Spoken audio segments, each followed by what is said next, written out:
Bien, vamos a poner entonces este tiempo en las manos del Señor. Vamos a pedirle al Señor que sea Él acompañándonos en este precioso día y que, bueno, su palabra sea predicada en este precioso martes, donde como comunidad de la gracia vamos a estar empezando un nuevo tema, un nuevo bloque de temas, un nuevo estudio que vamos a estar haciendo en este tiempo. Así que vamos entonces a iniciar con esta sesión. Oremos. Padre nuestro que estás en los cielos, te damos a ti la gloria, la honra y el honor por la oportunidad que nos das de estar aquí, con mis hermanos aquí de manera presencial y también con los que están conectados de manera virtual. Te damos gracias, oh Dios, porque tú, Señor, eres quien nos guías, tú eres, Señor, quien nos da la posibilidad de poder, Señor, Dios mío, estar estudiando y aprendiendo de tu palabra. Gracias, oh Papá, porque estos estudios de lámpara a mis pies, oh Dios, y esta sesión de misiones globales, todo lo hacemos, oh Dios, para poder agradarte a ti y para poder, Señor, hacer tu obra conforme tú nos lo pides en tu palabra. En el nombre de Jesús, pongo este tiempo en tus manos, esta nueva etapa de estudio, rogándote que nos acompañes, rogándote que estés con nosotros, rogándote que tu preciosa mano esté guiándonos en este día y cada día que estemos en el estudio. En el nombre de Cristo Jesús, amén y amén. Amén. Amén, amén.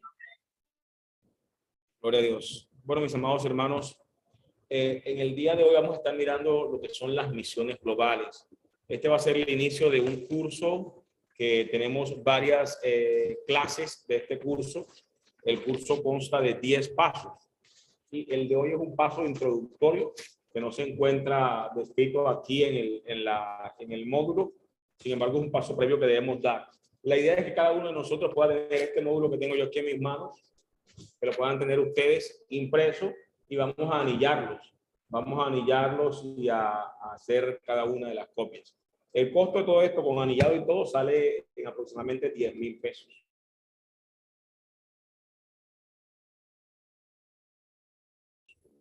Entonces, si ustedes gustan, pueden dejar los 10,000 pesos. Yo les saco sus copias a ustedes y les... Entonces, mis amados hermanos, aquí está el material y está disponible porque este va a ser el material de guía. Cada uno debe tener el suyo porque tiene espacios en blanco que hay que rayar, que hay que... ¿Sí explico? Esa es la metodología de estudio. Entonces, pues aquí está el material. Son 10,000 pesos, se los entregamos anilladitos. Así que tienen hasta... Bueno, puede ser hasta el miércoles o viernes, algo así, para que traigan los 10,000 pesos y podamos hacer las copias para que el próximo martes ya ustedes vengan con la lección hecha. Es decir, el domingo les entregaría más tardar el material a cada uno de ustedes y el día martes ya ustedes vienen aquí presencialmente con su material listo para que podamos entonces desarrollar la clase. Como lo hicieron firmar. Y fue obligada, ¿ok? Les agradezco a los hermanos, por favor, silenciar los micrófonos, son tan amables. Gloria a Dios, gracias. A los hermanitos que están allí conectados, les agradecemos que cierren sus micrófonos para que podamos avanzar. Bien, todas estas clases las estamos grabando, esta clase está siendo grabada y la idea es tenerlas listas disponibles para que podamos revisarlas si ustedes quieren. Yo las voy a colgar en nuestro Classroom, vamos a crear un Classroom nuevamente. Vamos a retomar eso que venimos haciendo durante pandemia porque hay varias cosas que se siguen usando y que son prácticas. El Classroom es muy práctico porque usted puede estar ahí en cualquier momento, volver a revisar la clase y verla las cuantas veces usted quiera y llenar sus materiales. Ahí podemos mirar los estudiantes que están, ahí podemos colgar tareas y demás cosas. Entonces, vamos a hacerlo virtual y presencial al mismo tiempo. Virtual, todo lo que tiene que ver con el Classroom, y presencial, lo que vamos a estar haciendo aquí. Y recuerden, estos estudios van a ser certificados por el Centro Regional de Estudios Teológicos de la Gracia, que es nuestro Centro Regional de Estudios. Así que para que ustedes sepan de que debemos tener asistencia. El día de hoy es una clase introductoria. Al final de la clase vamos a ver quiénes asistieron, porque todo esto empieza a contar a partir de ahora para poder graduarnos. Debemos tener mínimo un 80% de asistencia para poder completar el curso. ¿Ok? Muy bien. Entonces vamos a avanzar. vamos entonces en el día de hoy a estar hablando de misiones globales. Misiones globales. ¿Qué son las misiones globales? Bueno, vamos a mirar de que las misiones globales es el cumplimiento de una palabra, de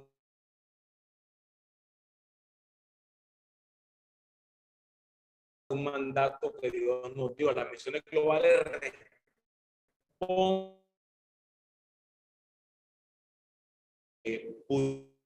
que fuéramos a todos los lugares y que compartiéramos la palabra del Señor, que la compartiéramos en cada rincón del planeta, arrancando desde dónde, desde lo local, arrancando desde dónde, desde nuestra propia casa, arrancando desde el lugar donde nosotros estamos y de ahí expandirnos al resto del mundo. Amén. Muy bien. Entonces, ese es el principio, eso es lo que son las misiones globales. Bueno, bienvenidos los hermanos, ¿cómo están ustedes? Dios les bendiga. Ya les voy a quitar el cero que tienen ahí a los hermanos que acaban de llegar aquí de manera presencial. Permítanme un segundo que voy a mandar un mensaje aquí a alguien que se quiere conectar y que está aquí pendiente de esa conexión. Vamos a ver un momentito aquí. Ok. Ya. Aquí estamos. Muy bien. Ok, mis amados hermanos, entonces ya estamos.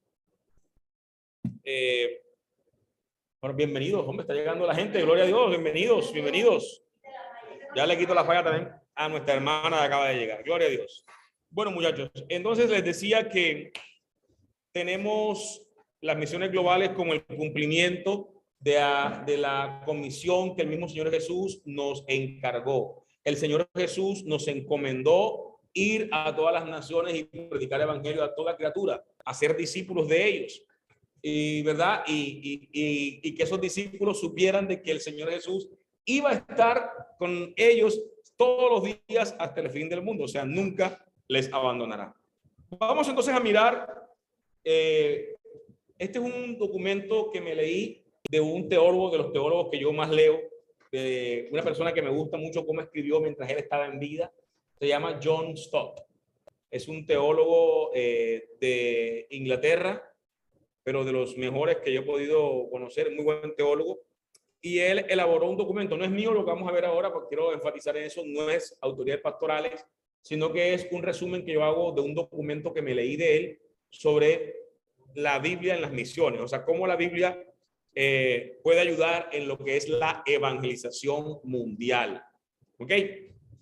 Esto hace parte entonces de ese documento de John Stott, de la Biblia como instrumento fundamental para las misiones, para la evangelización mundial.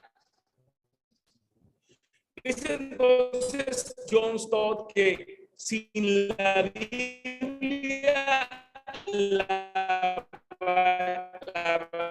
evangelización del mundo no solo sería imposible, sino realmente inconcebible. Responsabilidad de evangelizar al mundo. Nos da un mensaje para proclamar de Dios para la salvación de todo hombre perdido. Es decir, de que cualquier proyecto misionero debe fundamentarse en ¿quién?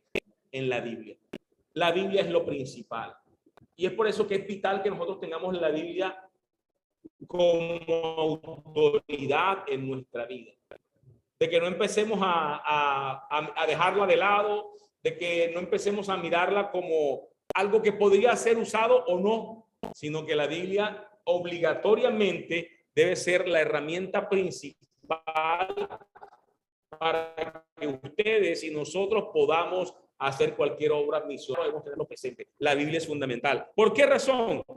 Porque nos da la responsabilidad de evangelizar, porque nos da el mensaje, porque nos dice cómo hacer, cómo proclamar ese mensaje y porque nos asegura el poder para la salvación. 4 cosas que la Biblia nos da. Cómo la Biblia, ¿verdad?, nos da esa responsabilidad. ¿Cuál es esa responsabilidad que la Biblia nos da? ¿Cómo nos las da? ¿Sí? ¿Cuál es ese mensaje que la Biblia nos entrega para que proclamemos? ¿Verdad? ¿Cómo vamos a proclamar ese mensaje que la Biblia nos está dando? ¿Y qué poder es el que la Biblia nos asegura para que podamos llevar ese mensaje confiadamente? ¿Sí? Dice Stott que también es un hecho histórico notorio, tanto pasado como presente, que el grado de compromiso de la Iglesia con la obra de la evangelización mundial está estrictamente relacionado, ligado con su grado de convicción con la autoridad de la Biblia. Es decir, un cristiano que tenga la Biblia como autoridad, que lo que la Biblia dice, eso lo quiere hacer, eso lo quiere incorporar a su vida, va a ser un cristiano que tiene una cosmovisión del evangelismo, de las misiones mundiales, grande, ¿sí? Una persona que le va a interesar la misión. ¿Por qué? Porque de eso se trata la Biblia. Ese es el propósito de la Biblia. Y ese fue el último mandamiento que Jesús nos dejó antes de irse. Cuando ya él iba a ser elevado al cielo, cuando él iba a ser llevado al Padre, el Señor Jesús nos deja la misión. Nos dice, oye, yo me voy, pero ustedes quédense aquí y prediquen de mí, ¿dónde? En Jerusalén, en Judea, en Samaria y hasta en lo último de la tierra. O sea, nos dejó una tarea. Y es la Biblia la que nos asegura eso, es la Biblia la que nos da, ¿verdad?, la certeza de que tenemos que realizar esa tarea que el Señor nos ha encomendado. Cuando los cristianos dejan de tener confianza en la Biblia, también pierden su celo por la evangelización. Igualmente, cuando existe en ellos una convicción en cuanto a la autoridad de la Biblia, crece su deseo y responsabilidad por la difusión de su mensaje, o sea, del mensaje de la Biblia. O sea, cuanto más autoridad nosotros estemos convencidos de esa autoridad de la Biblia, tanto más vamos entonces a poder proclamar el mensaje de la Biblia. ¿Quién no proclama el mensaje de la Biblia? Aquel que no está convencido, aquel que no le da la importancia que tiene la Biblia. Pero cuando usted lo entiende, usted le da la importancia a la palabra de Dios, usted tiene ese corazón evangelista, usted quiere llevar ese mensaje a todas partes, usted es un testimonio vivo de Cristo. Amén. Entonces, les decía a ustedes de que la Biblia es vital y pues es una introducción al módulo que vamos a estar desarrollando durante estas 10 semanas que nos restan. Bien, miremos entonces el primer punto del que habíamos hablado, el mandato para la evangelización mundial. La Biblia nos da el mandato de evangelizar, lo cual es una necesidad para todo cristiano. Por favor, si ustedes tienen sus apuntes, ustedes que me están viendo aquí a través de Zoom, saquen sus cuadernos, saquen sus lapiceros para que escriban. Es supremamente importante que podamos hacerlo, que podamos estar conectados con este estudio. La Biblia entonces nos da el mandato de evangelizar, el cual es una necesidad para todo cristiano. Miren, amados hermanos, existen dos fenómenos que avanzan continuamente en todas partes. Por un lado tenemos, mis hermanos, el fanatismo y por otro lado tenemos el pluralismo. Fanatismo religioso y pluralismo religioso. Son dos caras de una misma moneda. Por un lado tenemos ¿a quiénes? A los fanáticos. ¿Qué es el fanatismo, hermano Raúl? ¿Qué lee usted allí? ¿Qué es el fanatismo? Por favor, me ayuda con la lectura con voz fuerte. Que también escuchen los hermanos que están aquí en las redes. Despliega una clase de celo irracional que, si pudiera hacerlo, utilizaría la fuerza para obligar a creer y erradicar la incredulidad. De hecho, algunos lo hacen, por ejemplo, en Islam. Correcto. Ahí tienen una imagen a la derecha. Ahí se ve una imagen de ¿quiénes? De unos líderes religiosos musulmanes y están acompañados por ¿quiénes? ¿Quiénes ven al lado de esos líderes religiosos musulmanes en la imagen? A unos militares con fusiles, con lanzagranadas y lanzagosas. O reciben el mensaje o lo reciben. ¿Sí? Eso es característico de muchos musulmanes extremistas. Hay unos que son más pacíficos, pero en su mayoría muchos son fanáticos. Por ejemplo, Boko Haram en Nigeria. Ustedes han escuchado lo que hizo Boko Haram en Nigeria, ¿no? A cuántos cristianos han matado, los han quemado, a las jovencitas, cómo las violan, se las llevan, decapitan a la gente. ¿Sí? También hay otros grupos así como Boko Haram. Hay otros, los yihadistas, estos también. Bueno, entre otros que son muy conocidos a nivel mundial. Ellos unen la religión con las armas. O te conviertes o vienes a... Y es que así surgió el Islam. El Islam surgió de esa forma. Cuando en la época de Mahoma, ellos llegaban a hacer sus conquistas militares e implantaban ¿verdad? También y el que no quería, venga para que se entretenga. Muy parecido también con lo que ocurrió con el catolicismo romano, ¿verdad? Más que todo con el Imperio Español, que donde el Imperio Español llegaba a la fuerza, implantaba el catolicismo romano, a la fuerza, con las armas. Entonces, ahí hay un fanatismo religioso, ¿sí? Que como bien lo leía el hermano Raúl, despliega una clase de celo irracional, que si pudiera hacerlo, utilizaría la fuerza para obligar a creer. Hermano, nosotros no podemos obligar a creer a nadie. Tenga eso en el corazón. Usted no puede obligar a creer a nadie. El que quiera creer, que crea. Porque realmente es eso. Creer es algo del fuero individual. Usted solo tire la semilla. Usted tira la semilla y la semilla encontrará un tipo de tierra. A Dios le corresponde ver si esa tierra va a ser buena o no. Ese trabajo es de Dios. Dios es el dueño del arado. Dios es el que hace, quita la piedra. Dios es el que hace y mete el arado y rompe el suelo para que el suelo...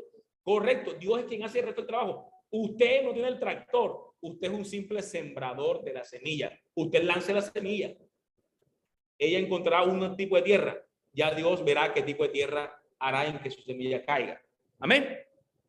Entonces, fanatismo religioso es un celo irracional que obliga a creer y erradica la incredulidad si es posible con el uso de la fuerza. Ese es el fanatismo. Entonces, el pluralismo. Hermano Raúl, voy a leerme, por favor. Todas las religiones nos llevan a Dios, habiendo una tendencia totalmente contraria. Correcto. Entonces, el pluralismo es todo lo contrario al fanatismo. El pluralismo dice, seamos tolerantes con todas las religiones. Mira, el indígena que tiene sus chamanes y su cuestión y sus varas y hace su rito, eso es válido. Ahí también está Dios. Dios también está en la Pachamama. Dios está también en la adoración de Ra, del sol. Dios también está en el vudú. Y ustedes ven que son cristianos, van a la iglesia y los ven haciendo yoga, practicando el Feng Shui, y los ven con la cantidad de que no, este prisma para traer las buenas energías. O sea, una mezcolanza de cosas. ¿Sí? Ese es un pluralismo, esa es una promiscuidad religiosa, sincretismo. Bueno, no tanto, tiene notas de sincretismo, pero va más allá, trasciende el sincretismo porque es un pluralismo, es aceptarlo todo, porque ellos dicen, Dios está en todo y todas las religiones conducen a Dios. Ese es el pluralista, que es el opuesto al fanático. Son dos cosas totalmente opuestas, pero ambos extremos son perversos. No podemos ser ni pluralistas que digamos Dios está en todas partes, pero tampoco podemos obligar a la gente a creer en Dios, ni ser fanáticos, tener ese celo irracional y que nos dé rabia y queremos obligar a la gente y cogerlos por el cuello porque no quieren recibir a Cristo. No. Muy sabroso. ¿Cierto? No podemos obligar. Y fíjense que ahí al lado tenemos el pluralismo también. Miren quiénes están en la foto de la izquierda. En la foto de la izquierda está Francisco con líderes del judaísmo, líderes musulmanes, líderes hindúes, líderes budistas, líderes animistas, de todo. Ellos están trabajando en la religión mundial. Ellos tienen un proceso que están trabajando porque quieren trabajar en que haya una sola religión en el mundo. Correcto, todos los caminos conducen a Roma. Así que ellos quieren, y el Papa está proponiendo todo eso para que haya una sola religión mundial que no tenga, o sea, que decir, que incluya a musulmanes, a budistas, a taoístas, todo eso, y que haya una sola religión y el Papa sea el líder de todo ese grupo. O sea, él está trabajando en eso. ¿Eso cómo se llama? Ecumenismo, es un pluralismo, porque ellos creen de que todos los caminos conducen a Dios y no. Y no. Hay caminos amplios y espaciosos y hay caminos estrechos, difíciles. El camino estrecho es el que nos lleva al Señor. Estos caminos amplios, anchos, espaciosos, bonitos, decorados, no conducen al Señor. Entonces ahí tenemos dos caras de la misma moneda. Por un lado, el fanatismo y por otro lado tenemos entonces el pluralismo. Grábense esos nombres, por favor, porque eso va a salir en un quiz. Bien. Así que, mis amados hermanos, seguimos, avanzamos. Debemos tener claro nosotros en nuestra labor misionera de que existe un solo y verdadero Dios viviente, creador del universo, el Señor de las naciones y Dios de los espíritus de todos los seres vivientes. Hace aproximadamente 4000 años, Dios llamó a Abraham e hizo un pacto con él, prometiéndole su bendición, no solo a él, sino en la posteridad a todas las familias de la tierra. Eso lo vemos ahí en Génesis capítulo 12, versículos 1 al 4, donde Dios le dice a Abraham, en ti serán benditas todas las naciones, las familias de la tierra. Amén. Dicho texto bíblico es una de las piedras fundamentales de la misionología cristiana, porque los descendientes de Abraham, a través de quien son benditas todas las naciones de la tierra, son de Cristo y el pueblo de Cristo. Vamos a leer Génesis 12 del 1 al 4, por favor. Génesis capítulo 12, versículos 1 al 4. Yo aquí tengo mi Biblia y vamos a leer a favor de todos ustedes. Génesis de capítulo 12, versículos 1 al 4. Dice así: pero Jehová había dicho a Abraham, vete de tu tierra y de tu parentela y de la casa de tu padre a la tierra que te mostraré, y haré de ti una nación grande, y te bendeciré, y engrandeceré tu nombre, y serás bendición. Bendeciré a los que te bendijeren, y a los que te maldijeren maldeciré. Serán benditas en ti todas las familias de la tierra. Y se fue Abraham como Jehová le dijo, y Lot fue con él, y Abraham era de edad de 75 años cuando salió de Harán. Amén. Vemos entonces allí cómo en Abraham son benditas todas las familias de la tierra y por extensión todas las naciones de la tierra. Amén. Son benditas en Abraham. Por un lado, por el tema biológico, ¿verdad? Natural de los descendientes de Abraham hasta el día de hoy. Y por otro lado, por los descendientes de la fe. Los que tuvieron la misma fe de Abraham, que también entran en ese mismo pacto. Amén. A través de Cristo nosotros hemos creído, creemos en Cristo, y Cristo siendo descendiente de Abraham, la plenitud, entonces en Cristo nosotros también hacemos parte de esa promesa abrahámica. Amén. Gloria a Dios. Si por fe somos de Cristo, somos también hijos espirituales de Abraham y tenemos una responsabilidad para con la humanidad. Los profetas del Antiguo Testamento advirtieron que Dios iba a hacer de su Cristo el heredero y la luz de todas las naciones. Salmos 2.8, por favor, vamos a buscar ahí Salmos 2.8. Tengan sus Biblias abiertas porque necesito que ustedes me ayuden con las lecturas. Salmos capítulo 2, verso 8. Tranquilos que estas diapositivas y todo va a estar colgado en el Classroom, así que no se afanen. Salmos 2.8. Quien lo tenga, por favor, me dice amén, lo puede leer. Amén. Adelante, hermano Raúl.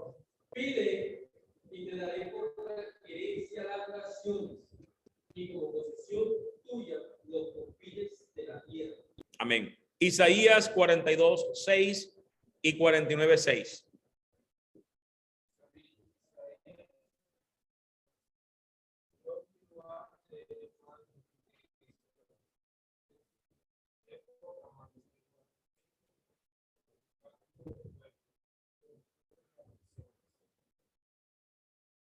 Amén. Isaías 49:6, por favor. Dice, poco es para mí que tú seas mi siervo para levantar las tribus de Jacob y para que restaures el remanente de Israel. También te di con luz de la nación para que seas mi salvación de la tierra. Amén. Vemos entonces allí, ¿verdad?, cómo esta palabra que nos está hablando del Cristo como el heredero, como la luz de todas las naciones. Así que cuando Cristo vino, dichas promesas también fueron ¿qué? Endosadas ¿en qué? En él. Y como están en él y nosotros somos seguidores de él, también vienen entonces y nos llegan a nosotros. ¿Por qué? Porque él nos da la responsabilidad a nosotros. Bueno, yo me voy, aquí quedan ustedes. Entonces nos corresponde a nosotros llevar esa tarea. ¿Y cuál es la tarea? Ser luz de la tierra. Llevar el mensaje a todas partes. Amén. Gloria a Dios. Sigamos viendo. Ahora vamos al siguiente punto. ¿Cuál es el mensaje para la evangelización global? Para la evangelización mundial. Ya acabamos de ver entonces, ¿qué vimos? ¿Cuál era qué? Correcto. El mandato para la evangelización global. ¿Ok? Ahora vamos a ver cuál es el mensaje para la evangelización del mundo. Hay un movimiento que existe hoy día que es el movimiento de Lausana, que hace parte de lo que fue el Pacto de Lausana, un congreso internacional de evangelización mundial. Eso fue en el siglo pasado, por allá en los 70 hubo un evento grande en Lausana, Suiza. En ese evento se definió la evangelización en términos de la escritura. Y el párrafo que lo describe dice de la siguiente manera: evangelizar significa predicar las buenas nuevas de que Cristo murió por nuestros pecados y se levantó de entre los muertos conforme a las escrituras, y que como Señor ahora nos ofrece el perdón de nuestros pecados y el don libertador o liberador del Espíritu Santo a todos aquellos que se arrepienten y creen. Ese es el corazón de lo que es el evangelismo. En esto debe resumirse el mensaje de nuestra evangelización. ¿Sí? ¿Cuál es el mensaje de todo que todo evangelista debe saber? Que debemos entender cuando nos enfrentemos con alguien y queramos que esa persona llegue a los pies del Señor, ¿verdad? Debemos que compartir las buenas nuevas de que Cristo murió por nuestros pecados y se levantó de entre los muertos conforme a las escrituras, y que como Señor ahora nos ofrece el perdón de nuestros pecados y el don liberador del Espíritu Santo a todos aquellos que se arrepienten y creen. ¿Ok? Está sencillo. Tenemos que tenerlo interiorizado. ¿Sí? Estábamos muertos en nuestros pecados y delitos. Cristo viene y muere por nosotros. Se entrega, ¿verdad?, por nosotros. Muere toma nuestro lugar y muere por nosotros. Se levanta, resucita entre los muertos y ahora recibe señorío, ¿cierto? Recibe señorío, y como Señor, ¿qué pasa? Nos ofrece el perdón de nuestros pecados y nos da el don del Espíritu Santo a todo aquel que ¿qué? Que se arrepiente y cree. Sencillo. Ese es el corazón del evangelio. Toda esta gente, esa cantidad de hombres y mujeres que Dios usaba, iluminados del Señor, por allá en los 70s, llegaron y se reunieron y llegaron a esta conclusión de las escrituras. No se lo inventaron ellos, sino que lo sacan de la palabra de Dios. Ahí está en la palabra.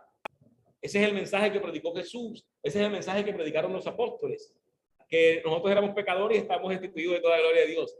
De que Cristo asumió nuestro rol y murió por nosotros. De que resucitó y de que ahora está en la gloria, sentado allí en la gloria con el Padre, y que ahora como Señor nos ofrece el perdón de nuestros pecados y nos entrega el don del Espíritu Santo. ¿A quiénes? A los que se arrepienten. ¿Qué? Así es sencillo. Ese es el cuento. Esa es la centralidad de lo que es las misiones, el mensaje del Señor. Amados hermanos, hay un solo evangelio, no hay dos evangelios, ni tres, ni cuatro, uno solo, en el cual todos los apóstoles coincidieron. Primera epístola a los Corintios, por favor, de capítulo 15, verso 11, por favor. Primera epístola a los Corintios. O sea yo, o sea ellos, así predicamos y así habéis creído. Ok, ese es el mensaje, ¿verdad? El mensaje, hay un solo evangelio, sea yo o sea ellos, ese es el mensaje. Eso es lo que hemos predicado y ustedes han creído. Es uno solo, no importa qué apóstol lo compartiera, dice Pablo, es el mismo mensaje. Vuelvo a leer, mi hermano.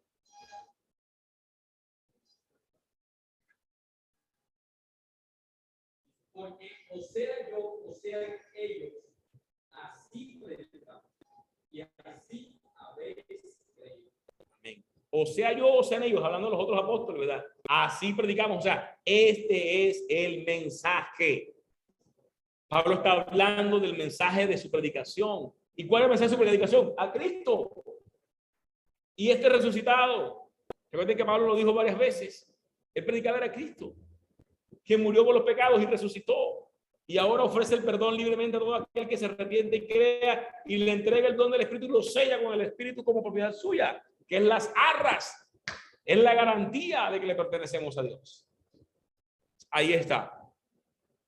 Y Pablo aún se atrevió a llamar anatema, o sea, maldición, persona de maldición, a todo aquel que, incluyéndose a sí mismo también, que predicara un evangelio diferente del apostólico de la gracia de Dios. Miremoslo en Gálatas 1, 6 al 8, por favor. Ajá, léalo fuerte ahí, hermano. Estoy maravillado de que tan pronto os hayáis alejado del Dios que amó por la gracia de Cristo para seguir un evangelio diferente. No que haya, sino que hay algunos que os perturban y quieren pervertir el evangelio de Cristo. Mas si aún vosotros, o un ángel del cielo, os anunciáis otro evangelio diferente de Dios, sea anatema. Amén. Fíjense entonces de que hay un solo evangelio. Y cualquiera que predique otro evangelio que no sea el evangelio de Jesucristo, sea maldición, sea anatema. Incluso si fuera un ángel que viniera a inventarse otra cosa. Yo no sé por qué los mormones se ponen a creer en eso cuando ahí está claro en la palabra o voz de Pablo. Ellos dijeron que un ángel vino y les dio otro evangelio, o sea que ellos son anatema. Acuerdo con la palabra y está claro, ¿cierto? Que vino un ángel y le mostró a José Smith una piedra y debajo de las piedras unas tablas de oro que contenían otro evangelio de Jesucristo. Anatema. Anatema. Es claro. Bien, avancemos. ¿Cómo estamos hasta ahí, hermanos? Los que están aquí presenciales, ¿cómo estamos? ¿Estamos comprendiendo? Che, me salió como argentino. ¿Estamos comprendiendo? Y los que están acá conectados por las redes, mis amados hermanos, ¿están despiertos? Amén. Amén. Gloria a Dios, gloria a Dios. Estamos despiertos todos. Qué bueno. Pastor Gabriel Córdoba, ¿está conectado? Que no alcanzo a verlo. Aló. Aló. Bueno, avanzamos. Avanzamos entonces. Bien. Los apóstoles entonces predicaron el evangelio de diferentes maneras, de maneras diversas. Lo predicaron de forma mesiánica, es decir, la predicación de la ley prometida de Dios. De igual manera también lo predicaron de forma legal, el gran juez que declara justos a los injustos. Lo declararon también, lo predicaron de forma personal, el padre en que se reconciliaron sus hijos descarriados, ¿verdad? Un padre cuyos hijos descarriados se reconcilian con él. Esa es una forma personal, familiar. De una forma salvadora, el libertador celestial que viene a auxiliar a los desamparados. De manera cósmica, el Señor del universo que reclama su dominio universal. O sea, miren que es el mismo evangelio, pero lo presentan de diferentes formas, ¿no? De maneras diversas. Es una manera de presentarlo, pero el mensaje es el mismo. Es como si yo tuviera un regalo, ¿verdad? Y quiero dar un regalo, un chocolate, ¿verdad? Un chocolate, un turrón, una jumboyet. Por ejemplo, a mi esposa le gusta la jumboyet. Entonces, supongamos de que yo quiero regalar una jumboyet. Y hay varias maneras, ¿verdad? Pero yo no sé mucho de decoración porque yo no entiendo mucho de esas cosas. Pero yo sé que mi hermana Sandra sí está. ¿En qué puedo empacar? ¿Qué diferentes materiales puedo usar yo para empacar un regalo? Papel, cajas, canastas de madera. Bueno, ahí van tres formas, ¿verdad? Imagínense que de pronto un día le doy, ¿verdad? El mismo chocolate, el mismo jumboyet en una canasta de madera, en una bolsa de lana, ¿sí? Pero deja de ser una jumboyet, ¿cierto? El contenido es invariable. Lo que cambia es que la presentación lo recubro con algo. Entonces, los discípulos de Jesús predicaron el evangelio de manera mesiánica, ¿sí? La presentación de la ley prometida de Dios, todo lo que Dios habló y cómo se dio ese cumplimiento de esa ley. De manera legal, el gran juez, que es el Señor, ¿verdad? Que declara a todos, que declara justos a los injustos que se arrepienten. También lo declararon de manera familiar o personal. Un padre de familia con quien se reconciliaron sus hijos descarriados. De manera salvadora, el libertador celestial que viene a auxiliar a los desamparados, viene como guerrero a auxiliarlos, a darles, ¿verdad?, rescate, socorro. De manera cósmica, el Señor, el Rey del universo, el amo del universo, que reclama el dominio sobre el universo. Y hay otras formas más. Aquí solo se mencionan unas pocas para que tengamos esa claridad. No es que sea otro evangelio, sino que son maneras de presentar, usando la metáfora, usando las ayudas, ¿verdad?, idiomáticas del lenguaje, gramaticales, para decorar el mensaje, pero el mensaje es el mismo. De que Cristo murió, de que estábamos perdidos en nuestros pecados, que Cristo viene y muere asumiendo nuestra posición, resucita, después de que resucita viene y está en gloria, y ahora como Señor, Él otorga perdón a todo aquel que lo quiera y se arrepienta y le entrega el don del Espíritu Santo. El mensaje es el mismo, no importa cómo lo presentemos. Amén. Ok. El evangelio es uno solo y sin embargo diverso. Ya está definido, pero también se adapta culturalmente a todos aquellos a quienes se les predica. Amén. Es uno solo, pero se adapta al contexto. Muy bien. Pero tenemos que tener cuidado. Hay errores que se cometen en la predicación del evangelio. Y quiero que tengamos esto presente. Errores que se cometen a la hora de predicar el evangelio. ¿Cuáles son esos errores? Por un lado, tenemos un evangelio con fluidez completa. ¿Qué quiere decir eso? De que llegamos a la cultura y lo que hacemos es que el evangelio es tan plástico, o sea, tan maleable, si pudiéramos decirlo de esa forma, tan manejable con las manos, como plastilina en las manos, que lo que hacemos es de que se mezcle completamente con la cultura. Y eso está mal. O sea, es decir, que no se distinga cuál es el evangelio y cuál es la cultura. Que haya sincretismo, por decirlo de otra manera. No sé si ustedes conocen esa palabra. El sincretismo es como lo que hacen los católicos. Les voy a explicar un poquitico. Y también algunos evangélicos lo han hecho, bastante. Pero es más evidente con los católicos. Por ejemplo, el católico llega a Venezuela. En Venezuela está un demonio que se llama José Gregorio Hernández, que hasta hace unos meses era demonio. ¿Qué pasó al catolicismo ahora? Como ven de que José Gregorio Hernández tiene mucho seguidor, entonces, ¿qué hicieron con él? Lo beatificaron. Se le da una figura de santo, entre comillas, a un demonio de manejo popular. ¿Cuál es el objetivo? Tener contentos a esos de allá y decir, ustedes hacen parte de la Iglesia Católica. ¿Eso cómo se llama? Sincretismo religioso. Mezclar el evangelio con las culturas paganas locales y hacer una mezcolanza, o sea, que fluya. O sea, una fluidez completa. Fluye mucho, son como fluidos, como agua que se mezcla con lodo, ¿no? Y fluyen y se mezclan completamente, pero se contamina el agua. Correcto, es uno solo, pero fíjate que pierde la esencia. Ya el agua deja de ser agua, ahora está como turbia porque se ha mezclado con el lodo. ¿Sí me hago entender?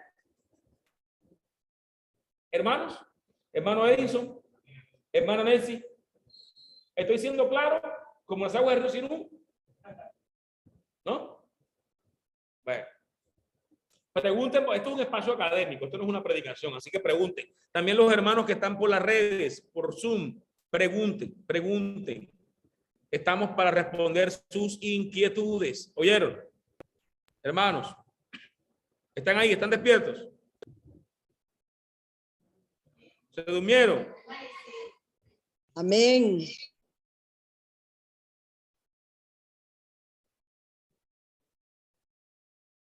Gloria a Dios.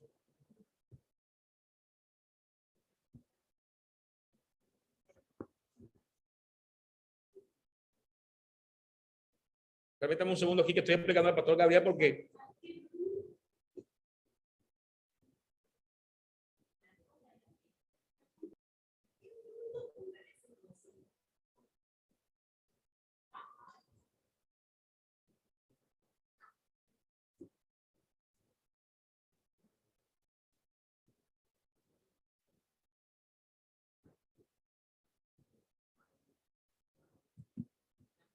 bueno, mis amados, seguimos entonces. Sí. Dígame, hermana. Escuchemos la pregunta de la hermana Adis del Rosario.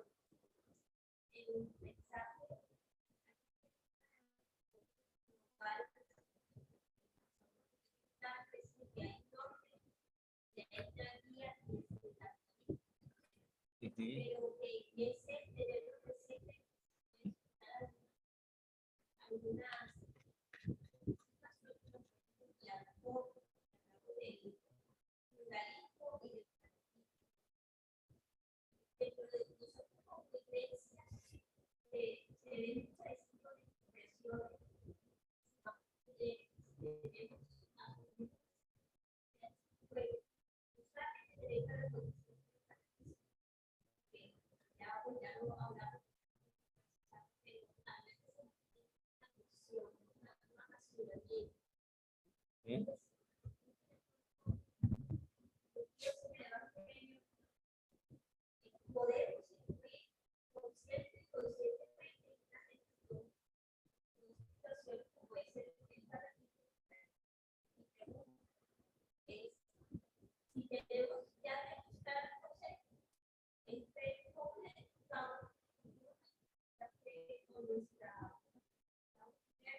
Sí. y también estamos ahorita produciendo de un solo evangelio, hemos visto de muchas formas de presentar.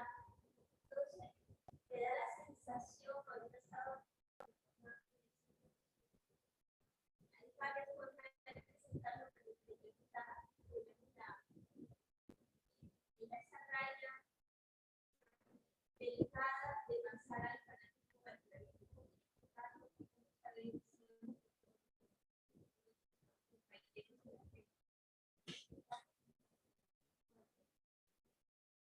Ya lo habíamos hablado cuando mencionábamos el tema de... Espérame un segundo.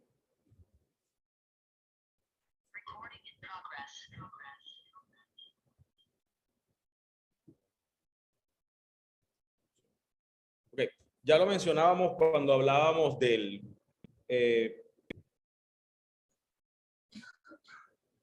cuando hablábamos, no estamos compartiendo aquí pantalla, ¿qué pasa?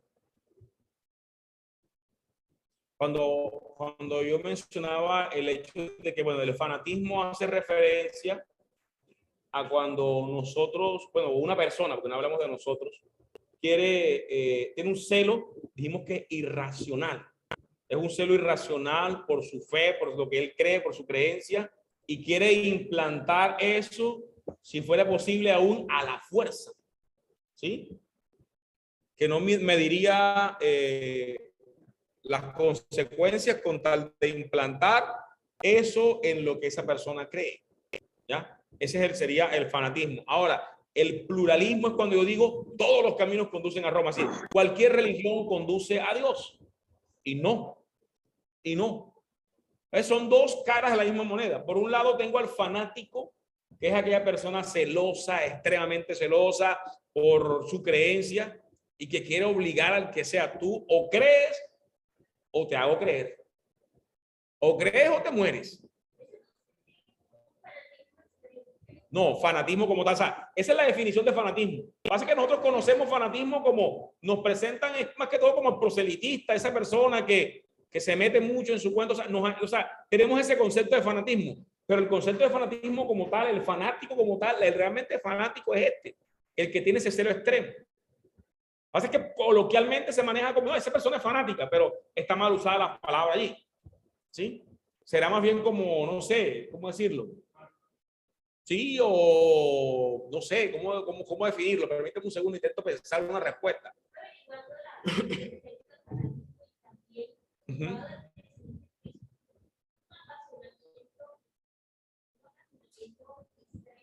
Correcto, eso es lo que estamos diciendo. Irracional, irracional.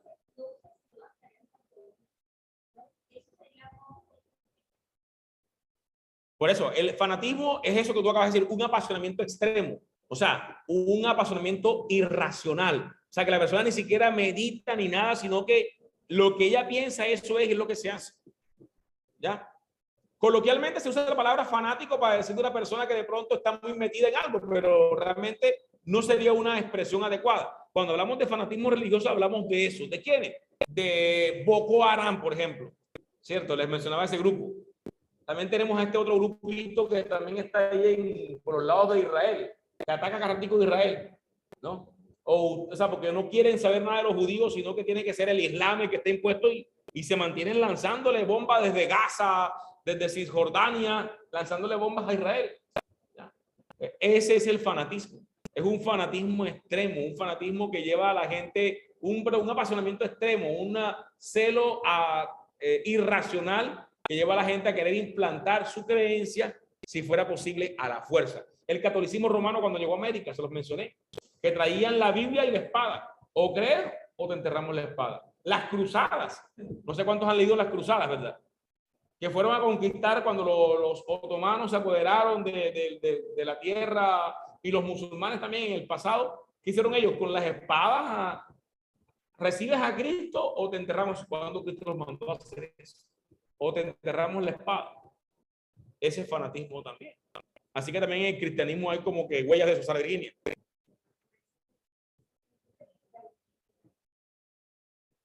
Sí, es distinto, es diferente. Vamos a compartir aquí. Claro, porque ya el legalismo hace referencia a otra cosa. El legalismo ya hace referencia como que a unas prácticas que la persona quiere implementar. Por ejemplo, algo típico, el uso de la falda larga. El legalista, la mujer tiene que usar falda y usarla larga.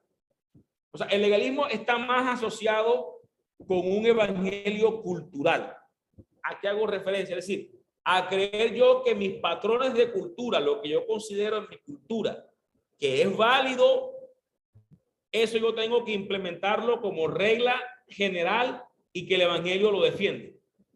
¿Me hago entender? Por ejemplo, en nuestra cultura, las mujeres usan falda, los hombres pantalón, pero eso es la cultura occidental. Si ustedes se dan cuenta, por ejemplo, las tribus en Vera, el hombre andaba con su guayuco, ahora es que usan pantalón, y las mujeres apenas andaban con una paruma, sin brasier, sin nada arriba. Las mujeres siempre en tierra en Vera han andado apenas con paruma. Y me tocó trabajar allá. Al principio no tiene un choque, pero después que tú vas al segundo día, ya ni miras nada, tú ves senos de todo tipo. Desde el viejito hasta la jovencita. Al principio uno se impacta, pero ya después el segundo día, el tercer día, yo pasaba semanas con esos indígenas ahí arriba, que ya uno ya estaba curado. Entonces, el choque cultural es tremendo. Ahora imagínense predicar la palabra, allá van en culto así. Así, tal cual. Con los senos afuera. Las mujeres van así, normal, y adoran a Dios. Y los hombres, los que van sin camisa y todo, porque hace parte de su cultura. ¿Qué pasa? De cuando los intentamos occidentalizar, ¿qué hacemos? A las mujeres les ponemos camisa o les ponen blusa, a esas pobres mujeres les ponen brasier, esas mujeres sufriendo con esos brasieres que nunca los han usado. ¿Ya? ¿Por qué? Porque queremos implantar nuestra cultura en la cultura de ellos. Y no. Eso sería legalismo. Es una cosa diferente. O sea, tiene algo de parecido, pero no. Porque el legalismo tiene más que ver con un evangelio cultural. Cuando yo creo de que recibo el evangelio en mi cultura, entonces yo creo de que no. La mujer no se vista como varón. O sea, ya me imagino en la mente el pantalón y la falda, ¿no? Y en Israel usaban túnicas. Todo el mundo con el faldón, el hombre con la falda hasta abajo. Les pongo otro ejemplo, perdón, aquí en Colombia, los hermanos de Guambía, ya no se llaman guambianos, ya se llaman, ¿cómo? Bueno, sí, correcto. Los guambianos, yo los conocía como guambianos, ellos cambiaron de nombre ahora de la tribu. Porque Guambía es la ciudad donde ellos vivían, pero están en varios pueblos. Entonces dijeron, no, que la tribu se llama así, no Guambía, porque Guambía es uno de los pueblos donde estamos. Entonces, ellos usan falda los varones. ¿Y cómo hacemos ahí con los guambianos? Aquí en Colombia mismo. Ajá. Y cuando yo tenía un compañero que trabajaba, un guambiano que trabajaba conmigo, y vino aquí en Montería con su falda, y es pastor. ¿Y qué hacemos ahí? No, hermano, que la falda es para las mujeres. Ahí estaría el legalismo. ¿Sí me explico, Sara? Sería un asunto más de cultura, de choque cultural. Sí, señor, adelante. El fanatismo conduce a la intolerancia. El fanatismo es el apasionamiento particular, es una pasión exagerada, desmedida, irracional que nace de una religión, idea, teoría, cultura, persona, celebridad, sistema, entre más aspectos, desencadena un fanatismo. Correcto, correcto. Entonces fíjense que la definición de fanatismo no es la que venimos manejando, sino que y dejémoslo allí ya, ustedes pueden seguir generando sus consultas. Entonces, fanatismo hace referencia a un apasionamiento irracional, exagerado, que busca imponer su creencia, si fuera posible, usando la fuerza. Ese es el fanático, hablando en términos religiosos, ¿ok? Y ahora tenemos al pluralista. El pluralista es aquel que dice: todos los caminos conducen a Dios, cualquier religión me lleva a mí a Dios. Así que es igual estar en el cristianismo que estar en el catolicismo, que en los mormones, en los adventistas, en los animistas, en los taoístas, y nada le incomoda. Usted lo ve que tiene su feng shui aquí, aquí tiene el cuadro de la Virgen María, allá tiene el Buda gordo con un poco de flores y vainas ahí alrededor, le pone sus ramitas de incienso aquí, y acá tiene por otro lado la Biblia abierta en el Salmo 23 o en el 91. ¿Ya? ¿Saben de qué me acuerdo? No sé cuántos de ustedes se vieron la película La Momia. Hay un personaje ahí flaquito que usaba un sombrerito. Cuando la momia llegó por primera vez, él se encontró con la momia y él tenía en el cuello y empezó a sacarse y sacó el collar de los musulmanes. Después sacó la estrella de David. Después sacó no sé qué cosas. O sea, tenía una cantidad de escapularios y cosas encima como para decir, si este tipo es de cualquiera de esos, va a decir me ayuda. Y sacó una cantidad de cosas del cuerpo. O sea, esa sería una persona pluralista, ¿no? Que tiene todos los caminos a él le conducen a Dios, no importa cuál sea, según ellos. Muy bien, entonces sigamos.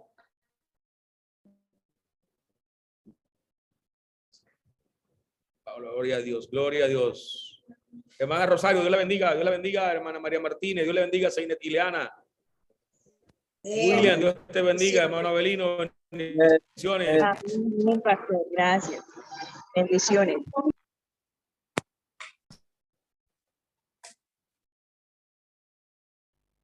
Santo es el Señor, santo es el Señor.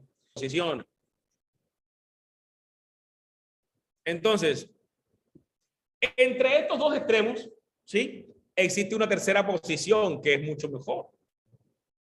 Sí, esta combina el compromiso de la revelación con la contextualización. Acepta que las formulaciones bíblicas del Evangelio son permanentemente normativas y que todo intento de proclamarlo en el lenguaje moderno deberá justificarse por sí mismo como una expresión auténtica del Evangelio bíblico. Es decir, nosotros podemos llegar a un lugar y traer el Evangelio, y ese Evangelio, ¿verdad?, compartirlo, pero nos adaptamos a la cultura, y a la cultura hay que quitarle cualquier cosa que no sea acorde con los conceptos de Dios, pero respetando la cultura local. Hay ciertos elementos de la cultura que son redimibles. La música, hay cosas musicales que son bonitas, que se pueden redimir, uno puede llegar y implantar el Evangelio. Hay cosas que no, ¿verdad? Cosas que de pronto hay prácticas que están asociadas a adoraciones de demonios y cosas, eso hay que quitar. Y hay que enseñarle a la gente eso, porque no todo lo de la cultura es bueno, hay cosas de la cultura que no están bien. Pero sí tenemos que excluirnos. Por ejemplo, el asunto de que el hombre use su falda, oye, ¿por qué le vamos a quitar la falda a los hombres de Guambría? Cuando ellos históricamente vienen usando su falda y la usan de un solo color. Para ellos este montón de colores es una locura. Ellos usan el color morado. Ustedes ven que el varón únicamente usa un color toda su vida. ¿Cómo nosotros podemos cambiar la cosmovisión de una persona que es así? Una falda de un solo color, morado, más nada. No sé por qué, no me pregunten el por qué, pero usa un solo color. Es un asunto de cosmovisión, de vida, ¿no? Y como les decía, muchas veces queremos diluir el mensaje en la cultura y otras veces es que queremos meterlo a la fuerza. ¿Con qué? Con todo, porque recuerden ustedes que la Biblia no solamente trae el mensaje de Dios, sino que Dios habló a través de hombres en una cultura, en un tiempo. Y tenemos que interpretar ese tiempo y esa cultura y traer el mensaje invariable a nuestro tiempo y a nuestra cultura. ¿Me hago entender? hay dos cosas que hay que tener en cuenta. O sea, el mensaje viene y el mensaje se lanzó en un tiempo y en una cultura. La cultura judía. En un tiempo hace 1000, 2000, 3000, 4000, 5000 años, no sé, dependiendo del pasaje que usted busque. Ahora, ese mensaje, el mensaje es inalienable, ¿no? Inalienable. No se puede cambiar. El mensaje tiene que venir inalienado, inmodificado, puro. El mensaje se extrae y ahora yo lo adapto al tiempo actual y a la cultura actual. Pero es el mismo mensaje. ¿Me hago entender? Saco cultura, saco tiempo, traigo el mensaje y lo pongo aquí. Mi cultura y mi tiempo. Pero quito toda la cultura, lo que no sirve, lo saco y saco cualquier cosa que no vaya a adaptarse adecuadamente y pum. Y ensamblo el mensaje en la cultura actual. Eso se llama contextualizar. Contextualizar el mensaje. Fíjense que esas dos cosas que están en las dos imágenes que están ahí son incorrectas. Por un lado, el mensaje se diluye completamente en la cultura, que se pierde, se contamina, y por otro lado, queremos forzar el mensaje tal cual viene, con cultura y con tiempo y todo, en la cultura actual. Y tampoco está bien. También es errado ese acercamiento. Entonces tenemos que tener presente eso en las misiones. En las misiones. Muy bien, avanzamos.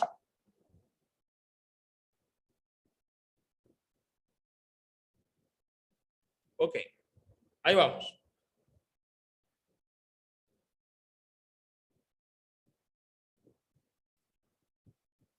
Ahora miremos que la Biblia nos proporciona, ¿verdad?, ese modelo para la evangelización mundial. Hasta ahora hemos visto tres cosas. ¿Qué es lo primero que hemos visto? La Biblia nos proporciona ¿qué? ¿Qué es lo primero que la Biblia nos da? El mandato. O sea, el mandamiento, la orden, el mandato de evangelizar. Lo segundo, nos da el mensaje. Y ahora lo tercero, nos da el modelo, la forma de hacerlo.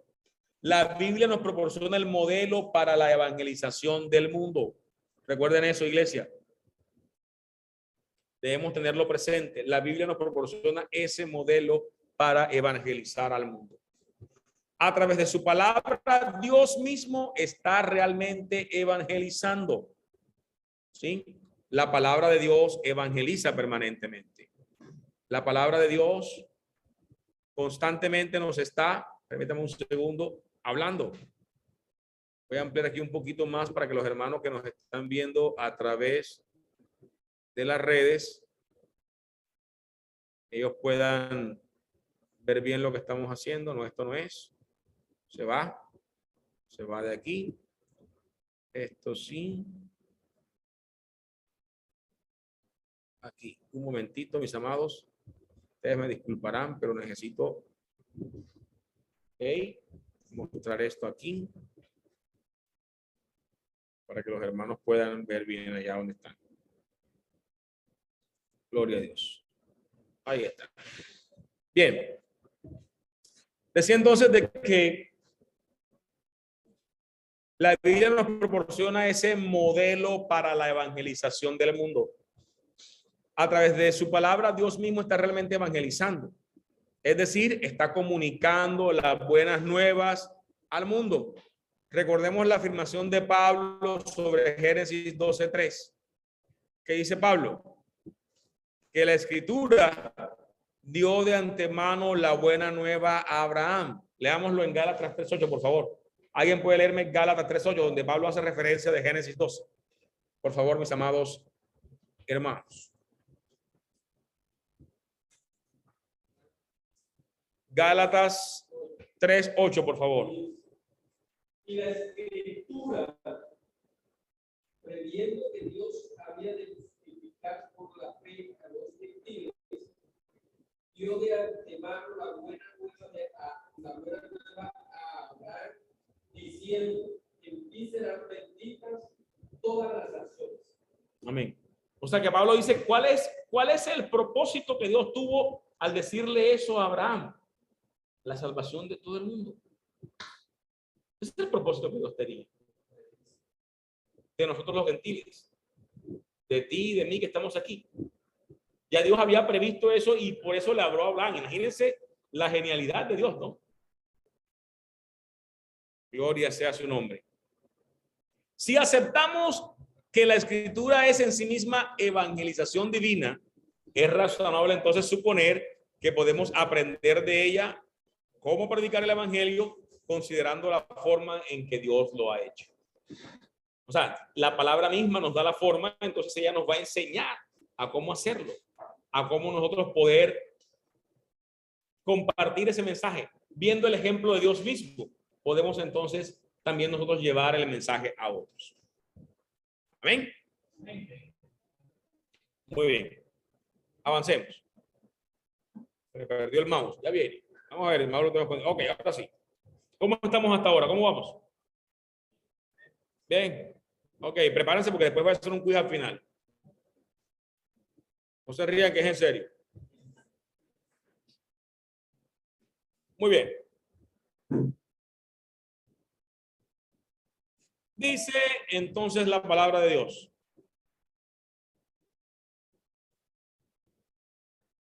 Nuestra doctrina evangelística sobre la inspiración de las escrituras hace énfasis en su doble paternidad literaria. ¿Qué quiere decir esto? Dios habló y también lo hizo el ser humano. El hombre habló de parte de Dios y Dios habló por medio del hombre. Veamos dos textos para confirmar eso. Segunda epístola universal de Pedro, capítulo 1, versículo 21. Y alguien más me busca Hebreos 1:1. Segunda de Pedro 1:21 y Hebreo 1:1. Sí, mi hermano. Porque nunca la profesión fue traída por voluntad humana, sino que los santos hombres de Dios hablaron siendo inspirados por el Espíritu Santo. Amén. Es decir, que los santos hombres de Dios hablaron ¿cómo? De parte de Dios, siendo inspirados por el Espíritu Santo. Ahora miremos Hebreos 1:1. Dios, habiendo hablado muchas veces y de muchas maneras en otro tiempo a los padres como los profetas, en estos postreros días nos ha elegido a quien constituyó heredero de todo y por quien asimismo hizo el universo. Amén. Sabemos de que Dios habló, el hombre habló de parte de Dios, o sea, el Espíritu Santo le hablaba al ser humano y después Dios mismo se encarna en Jesús y habla. Entonces vemos allí, ¿verdad? Esa doble paternidad. Por un lado, Dios habló a través del hombre y el hombre habló de parte de Dios. Tremendo, ¿no? Qué hermoso. Ahí está una dualidad en lo que es la parte de las escrituras. Las palabras habladas y escritas son igualmente de Dios y de los escritores de la Biblia. O sea, le pertenecen a ambos. Amén. Así que el hombre hacía uso de sus facultades libremente, pero no distorsionaba el mensaje divino. O sea, Dios le soplaba el mensaje al ser humano y el ser humano lo entendía con base en ¿qué? En su cultura, en su tradición, en su tiempo y plasmaba el mensaje. ¿Me hago entender?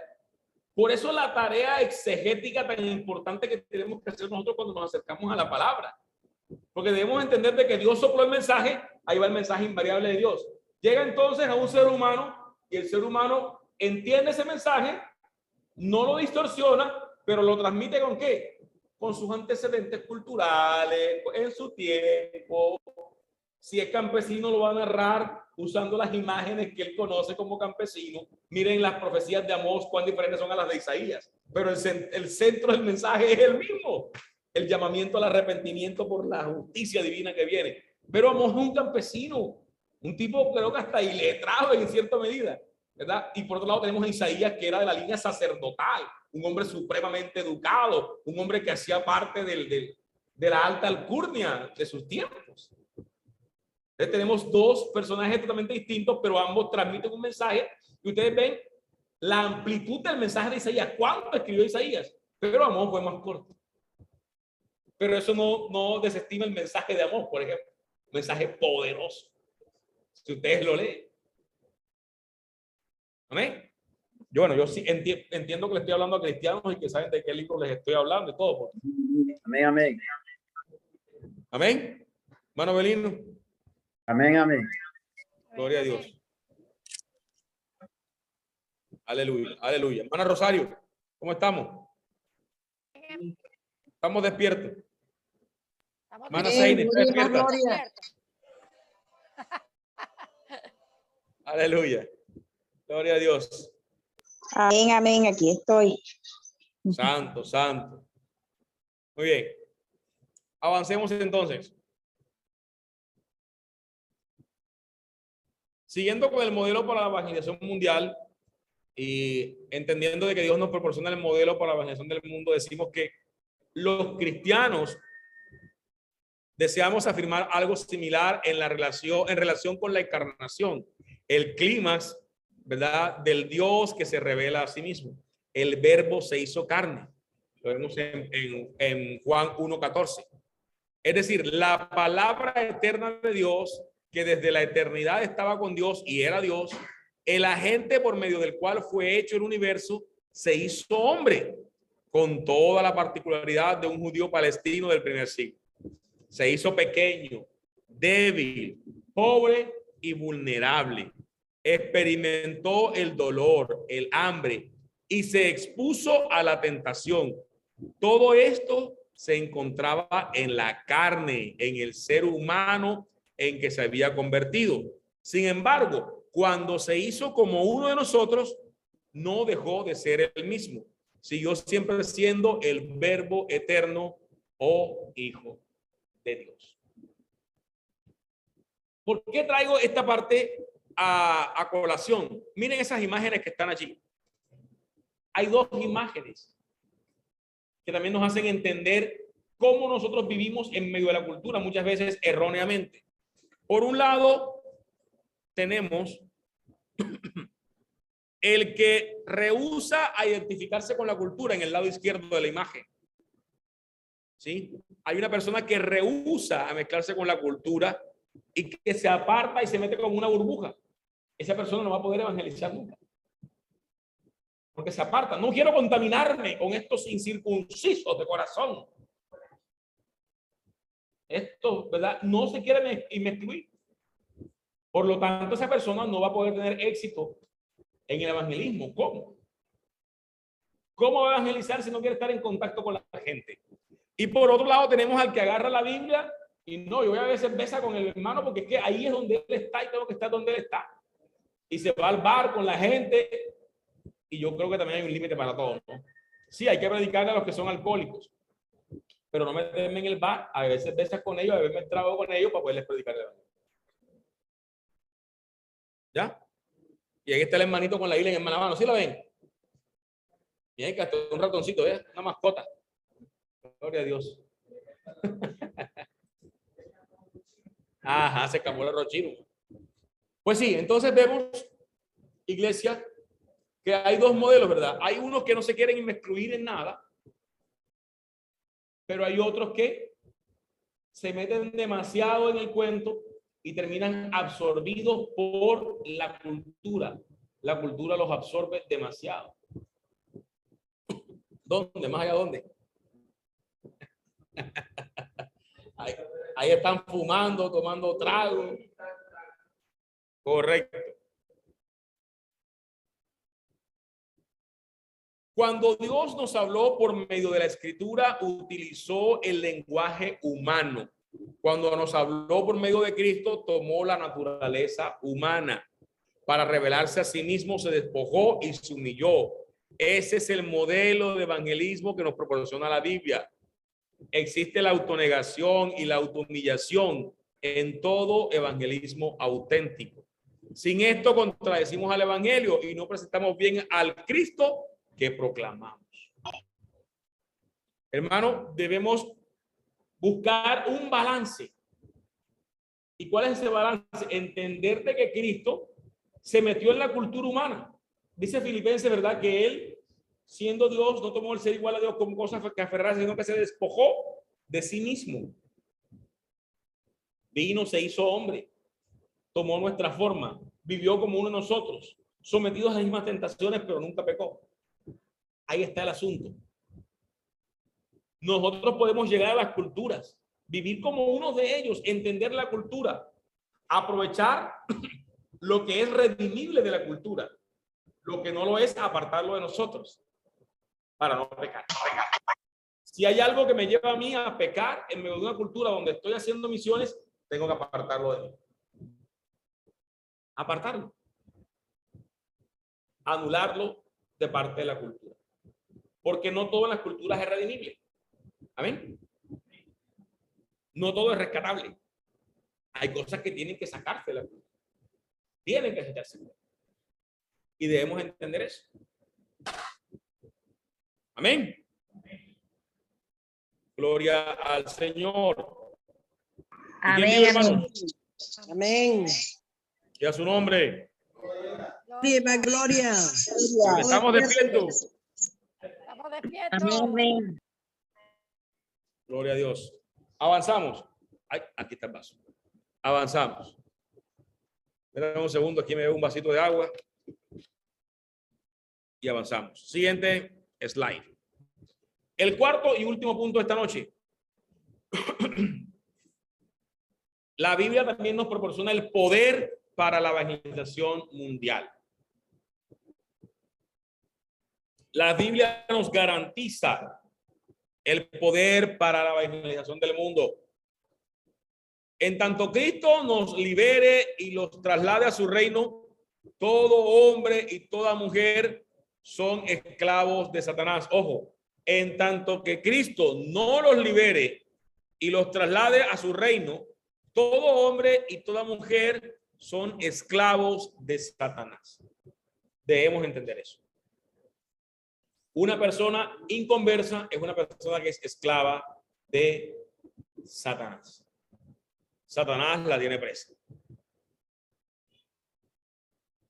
Podemos observar el poder del maligno en el mundo actual, en la oscuridad de la idolatría, en el temor a los espíritus, en la superstición y el fatalismo, en la devoción a dioses que no son dioses, en el materialismo egoísta de Occidente, en la proliferación del comunismo ateo y de los cultos irracionales, en la violencia y agresividad y en la desviación tan difundida de toda norma de verdad y bondad. Esto no es mío, esto lo escribió John Stott en el año 1974, un teólogo británico. Así que no crean que estoy poniéndole tintes políticos aquí. Esto es de John Stott. Tal cual está la versión en inglés, ustedes pueden consultarla. Este párrafo. No. John Stott. Él es el que habla de este tema. Es decir, ¿cómo podemos evidenciar el poder del maligno en esas cosas? Y hay un gente que se llama cristiana, ¿verdad? Y no entiende esas cosas. De que esas manifestaciones son manifestaciones del mal. Vamos a volverlas a ver. ¿Cuáles son las manifestaciones del mal? ¿Cómo podemos observar el poder del maligno en el mundo actual?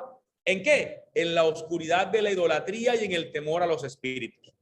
En la superstición y el fatalismo. En la devoción a dioses que no son dioses. En el materialismo egoísta de Occidente. En la proliferación de ¿qué? El comunismo ateo. Y hay una gente que defiende eso. Y en los cultos irracionales. En la violencia y agresividad y en la desviación tan difundida de toda norma de verdad y bondad, dice John Stott. De esa manera vemos la operación del diablo, del maligno en el mundo actual. De esa forma. Tremendo, ¿no? Señor, adelante. Sí, señor.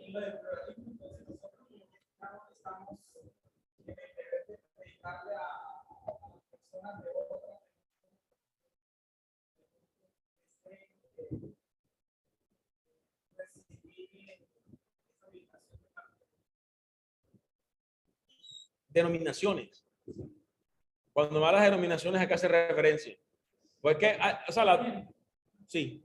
En el pluralismo se está diciendo de que solamente aquellos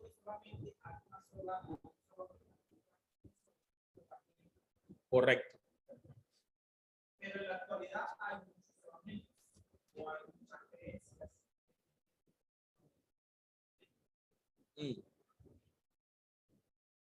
Porque lo que son, por ejemplo, los testigos de Jehová, según la creencia de nosotros muchos años, los adventistas, según nuestra creencia,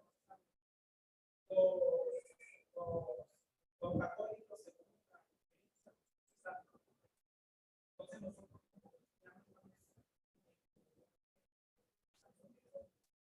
O sea, lo que ocurre es que yo lo que pienso es que hay muchos de ellos que tienen algunas cosas que son claras, pero tienen algunos errores que tienen que corregir.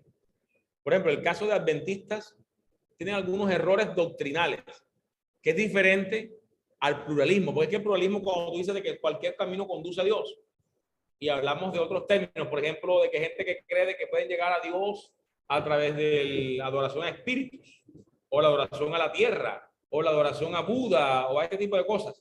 Pero lo que veo que tú planteas son diferencias doctrinales. En el caso de los adventistas, por ejemplo, que los mencionaste, pues son gente que tiene muy claras sus palabras. Tienen algunas diferencias con nosotros, ¿verdad? Algunas diferencias, pero son doctrinales, no son diferencias de fondo, sino más bien de comprensión de algunas cosas. Yo diría que hasta incluso los mismos testigos de Jehová tienen muchas cosas que son importantes o buenas, que cabría rescatar. Están desorientados en otras tantas, ¿ya? Están eso. Y el origen de esas tradiciones son orígenes de personas que se rebeldizaron, más que todo. En el caso de los adventistas, del juez Rutherford, perdón, de los testigos de Jehová, perdón, en este caso, del juez Rutherford y otros más que estuvieron ahí. En el caso de los mormones, ellos tienen un evangelio completamente distinto. Ellos predican más el libro de Mormón, a Moronía, toda esa cantidad de cosas que ellos tienen allí, que a Cristo. O sea, ahí sí es otro camino totalmente distinto. Yo creo que habría que hacer una diferenciación, porque hay denominaciones cristianas, pero que tienen diferentes doctrinas, que son diferentes corrientes de pensamiento. Pudiéramos decir, hasta en las mismas iglesias tendremos diferencias, porque lo que nosotros creemos aquí en algunas cosas pueden ser diferentes a Nueva Siloé, o pueden ser diferentes a Emmanuel, que lo tenemos aquí como vecinos. Pero eso no quiere decir que ellos se vayan a perder, no. Son diferencias de manera doctrinal, ¿ya? Son diferencias doctrinales que es muy diferente al pluralismo. Cuando hablo de pluralismo es que cualquier camino conduce a Dios. Aquí estamos hablando de denominaciones que son cristianas, pero que tenemos diferencias doctrinales, que es válido. Porque en una doctrina, pues no tenemos todos que ser del mismo color, ¿no? Dios nos puso a todos de diferentes colores y sabores. Entonces yo creo que eso es lo que hace enriquecer más al cristianismo en lugar de ser pluralismo. Pluralismo diría yo cuando hablamos de ecumenismo, o sea, es decir, por ejemplo, el creer de que el Islam es un camino que conduce a Dios cuando claramente no lo es, o pensar de que el judaísmo sin Cristo actualmente, ese judaísmo loco que está ahora mismo, puede conducir al Señor, ¿sí? Tienen que buscar de Cristo y arrepentirse y buscar al Señor también. El judaísmo como tal, ese judaísmo que no acepta al Señor, que no acepta a Cristo, no necesita a Cristo en su corazón, ¿ya? El budismo o el animismo, el taoísmo.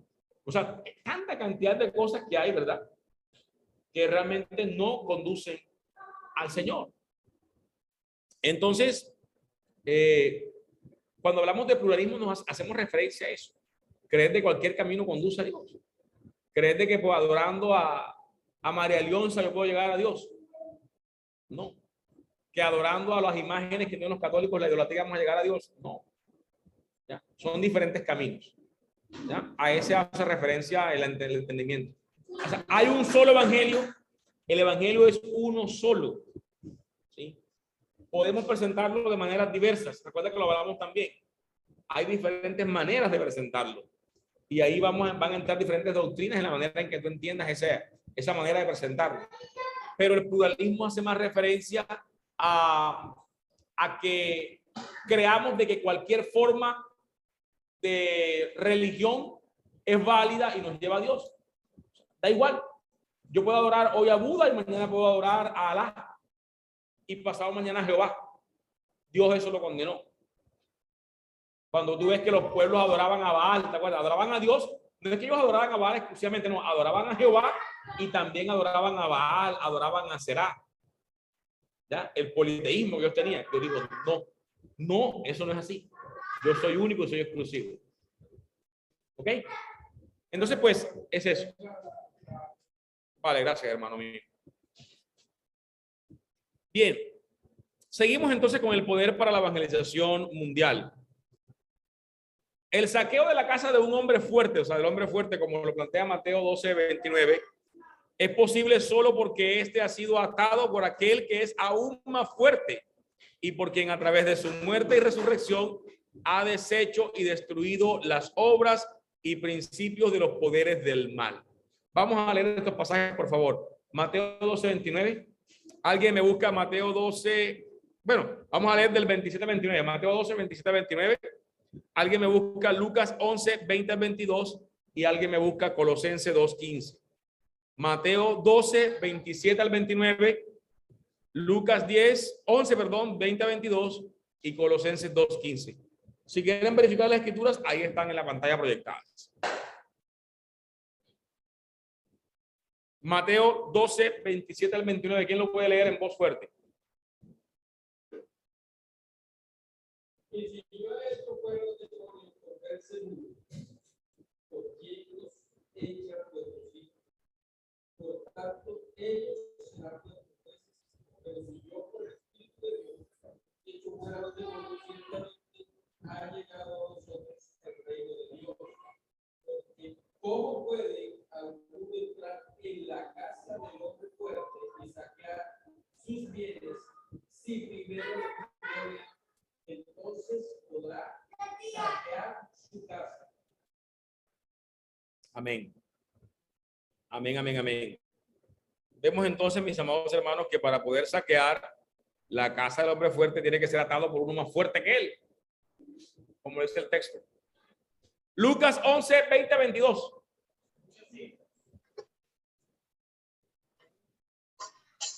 Dice Lucas 12, 20. Mas si por el dedo de Dios hecho no fuera los ciertamente el reino de Dios ha llegado a vosotros. Cuando el hombre fuerte armado guarda su palacio, en paz está teniéndose. Pero cuando viene otro más fuerte que él, prudente,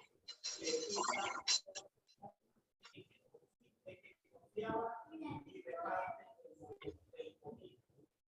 Muy bien. ¿Cierto? Cuando viene uno más fuerte, le quita todo lo que tiene y reparte el botín. El guapo es guapo hasta que llega uno más guapo que él, hasta que el cobarde se decide, es un dicho por ahí. Pero en este caso el Señor Jesús es el hombre más fuerte que el hombre fuerte. Y Él es el que puede atar al hombre fuerte y sacarle el botín. Por eso ahí le dejo esa imagen a ustedes para que la vean ahí. O sea, un hombre fuerte, pero ¿quién lo puede atar? Uno que sea más fuerte que él. No es uno que no tenga fuerza, uno que tenga más fuerza que él. Es quien lo haga. Es el Señor quien lo haga. Es una potestad de nuestro Señor. Colosenses 2:15, ¿quién lo tiene? María Paz. Amén, amén. Yo lo leo. Colosenses 2:15. Sí, adelante, Seinet. Y despojando a los principados y a las potestades, los exhibió públicamente, triunfando sobre ellos en la cruz. Amén. Amén. Gracias, Santi. Gracias, Seinet. Amén. Vemos entonces, ¿verdad? Lo que nos habla la palabra. Es Cristo quien tiene ese poder, ¿verdad? Para despojar a principados y potestades. Él es aquel que es más fuerte que el hombre fuerte. Él es quien tiene toda la potestad, el poder para atar, ¿sí? Y para entregarnos a nosotros la victoria. Amén. Amén, ¿Cómo amén. podremos entonces Amén, amén. obtener la victoria? ¿Cómo podremos obtener la victoria? Y derribar las obras del diablo. Una pequeña palabra lo derribará. Hay poder en la palabra de Dios y en la predicación del evangelio. Es el poder de la palabra de Dios la que lo derriba. Es el poder de la palabra de Dios la que lo destruye. No somos nosotros porque no tenemos esa capacidad. La tiene el Señor y la tiene su palabra para poder derribar las obras del maligno. En 2 Corintios 2:4, vamos a buscar ahí por favor 2 Corintios 2:4. 2 Corintios 2:4, por favor.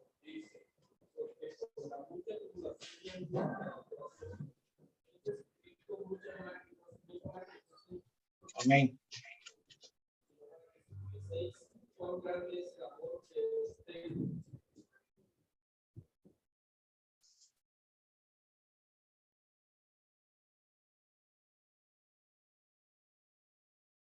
Amén. Segunda.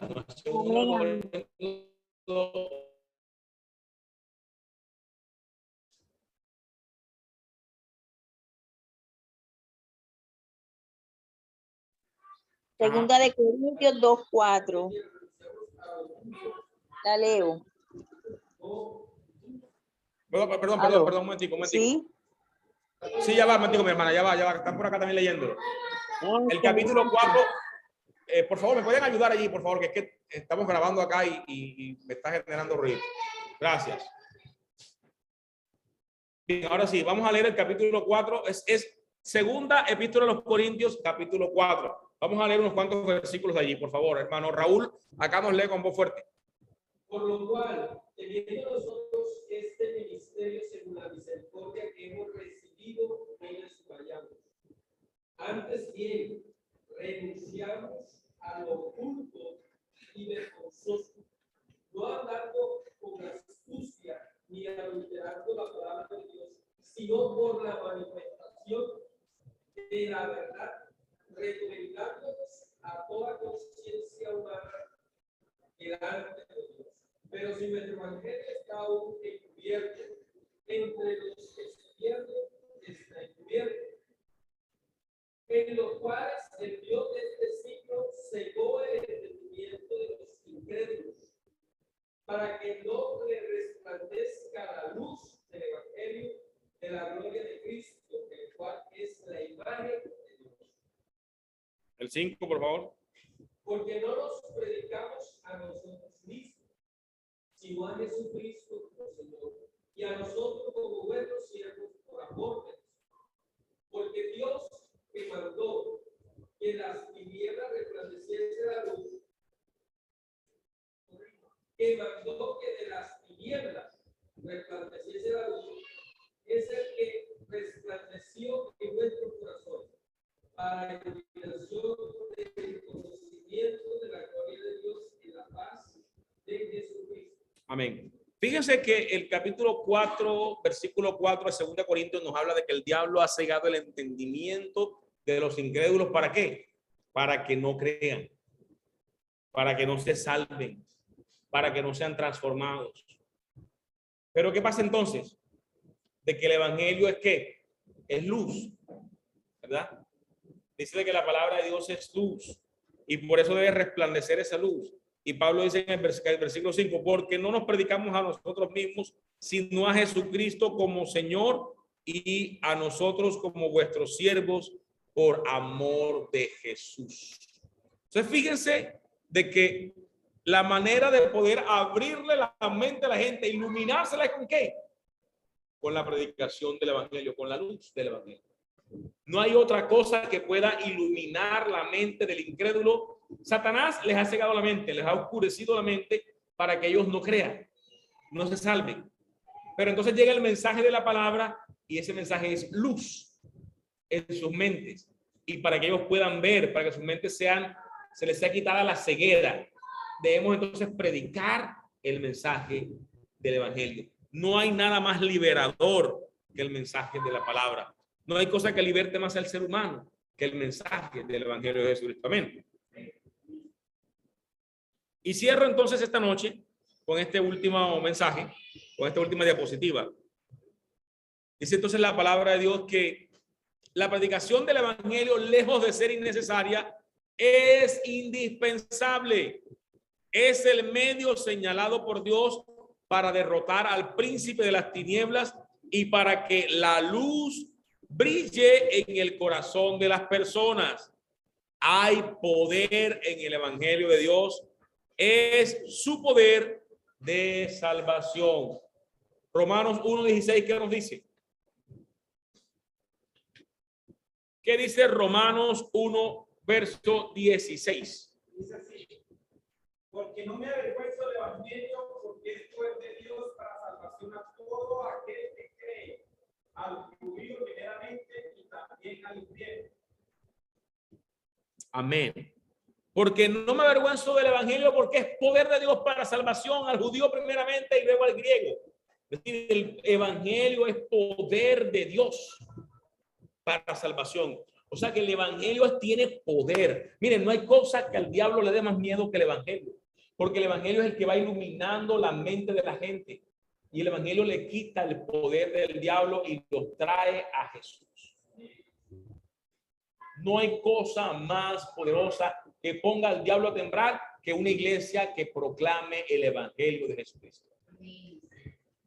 Una iglesia que evangeliza es una iglesia que le da miedo al diablo. La mayor guerra espiritual que podemos hacer, no digo que no oremos, que no clamemos, pero la mayor guerra espiritual que podemos hacer nosotros, ¿saben ustedes cuál es? Ir a predicar el evangelio. Fíjense que todo lo que el mundo busca hacer es evitar de que evangelicemos. ¿No se han dado cuenta ustedes? Nos impiden evangelizar en los colegios, nos impiden evangelizar en las universidades. En algunos países no se puede evangelizar en las calles ya.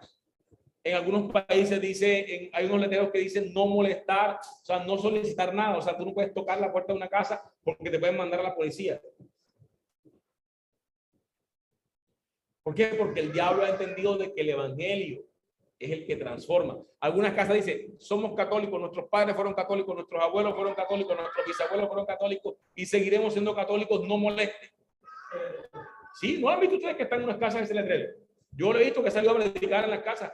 Aquí cerca, como a 2 cuadras, fuimos a predicar una vez, salimos en grupitos a evangelizar el barrio El Alivio y nos encontramos varias casas con esos letreros que decían así: aquí somos católicos, no molesten. Nuestros padres fueron católicos, nuestros abuelos fueron católicos, no molesten. Decía el letrero en una de las casas. Porque el diablo sabe el poder del evangelio. Porque el diablo sabe de que el evangelio es que puede rescatar a las personas y traerlas a Dios una vez más y ser transformadas. Amén. Así que el evangelio es poder de Dios para salvación. Poder de Dios. Puede ser que seamos débiles, pero en medio de nuestras debilidades es donde se perfecciona el poder de Cristo. Y en la debilidad de las palabras humanas se manifiesta el poder del Espíritu. Por lo tanto, vemos que cuando somos débiles, entonces somos fuertes. Leamos 2 textos y con esto culminamos en el día de hoy. 1 Corintios capítulo 2, versos 1 al 5 y 2 Corintios 12, 9 al 10. 2 personas, por favor. Dice así: así que, hermanos, cuando fui a vosotros para anunciaros el testimonio de Dios, no fui por excelencia de palabras ni de sabiduría, pues me propuse no saber entre vosotros cosa alguna sino a Jesucristo y crucificado. Y estuve entre vosotros con debilidad y mucho temor y temblor, y mi palabra ni mi predicación fue con palabras persuasivas de humana sabiduría, sino con demostración del Espíritu y del poder, para que vuestra fe no esté fundada en la sabiduría de los hombres, sino en el poder de Dios. Amén. ¿Sí se dan cuenta ustedes? Lo que Pablo nos dice, como él predicó, se presentó como débil, con temor, con temblor, pero Dios lo respaldó y la palabra de él fue con poder, se lo el mismo Dios, y Dios le respaldó su palabra ¿con qué? Con señales, con prodigios, con milagros, con poder, con manifestación de poder. 2 Corintios 12, 9 al 10. Por favor, María Paz, adelante. Claro que sí, acércate un poquitico más para verte. Tengo tiempo sin verte.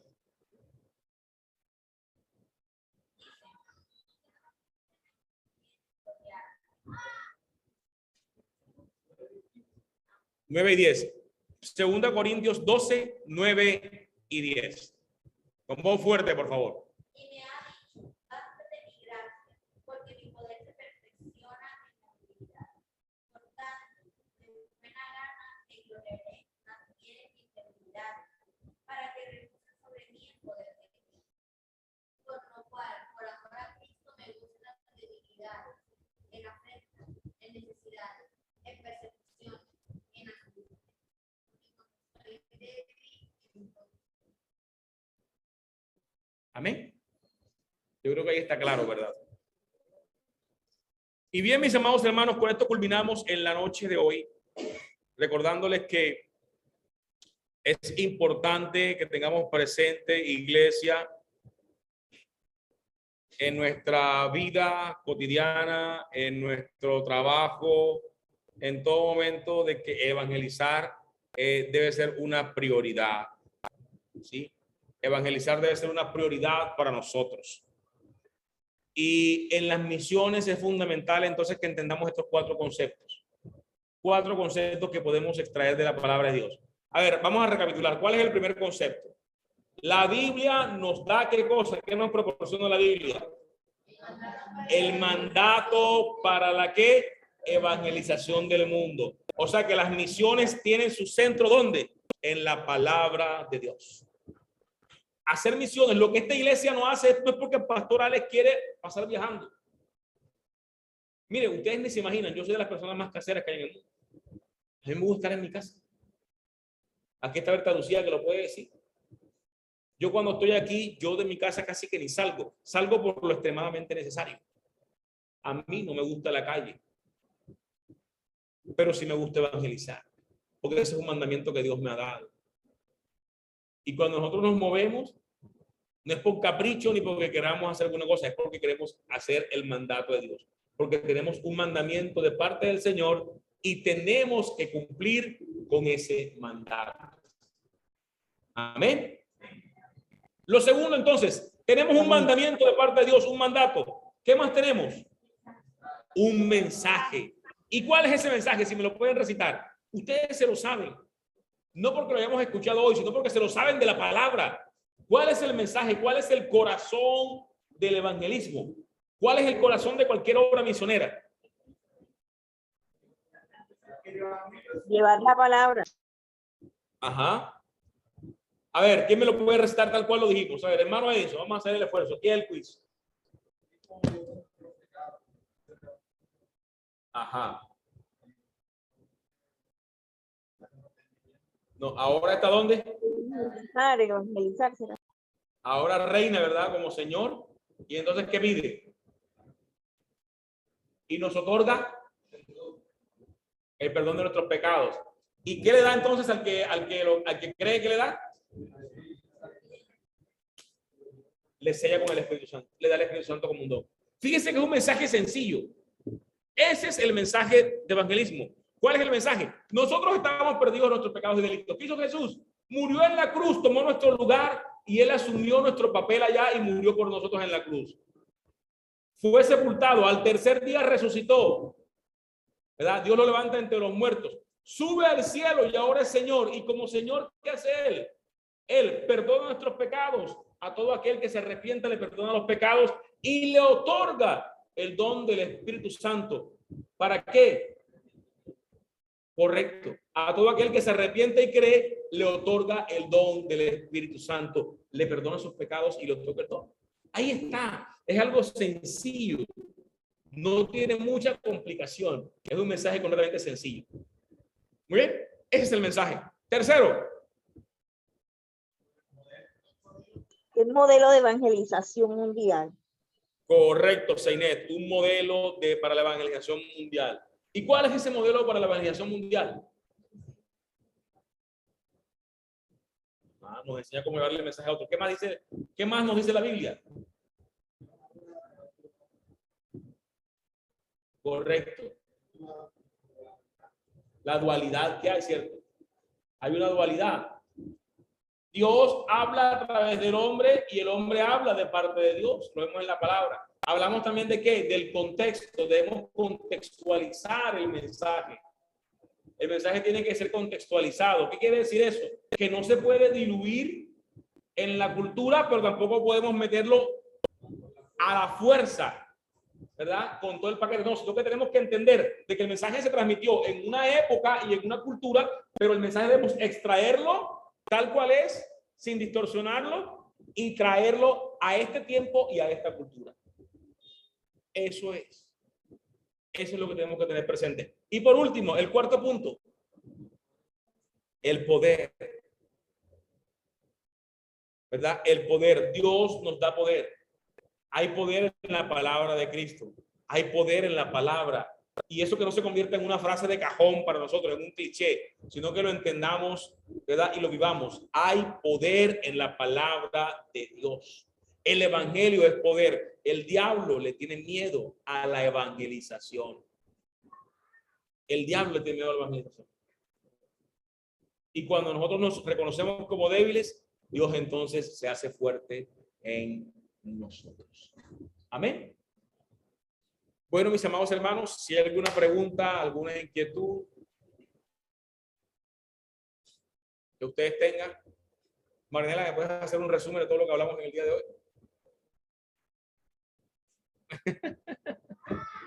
Gloria a Dios. ¿Alguna pregunta, mis amados hermanos que están aquí a través del Zoom? Que ustedes tengan, Walmir, hermano José Antonio, hermana Islet Beatriz, hermana Seinet Ileana Uribe Méndez, hermana María Martínez Salcedo de Guerra, hermano Abelino Guerra de Martínez Salcedo, hermana Rosario Navarro. Amén, pastor. Una pregunta es con respecto a esta clase, que yo no puedo estar en todo el tiempo.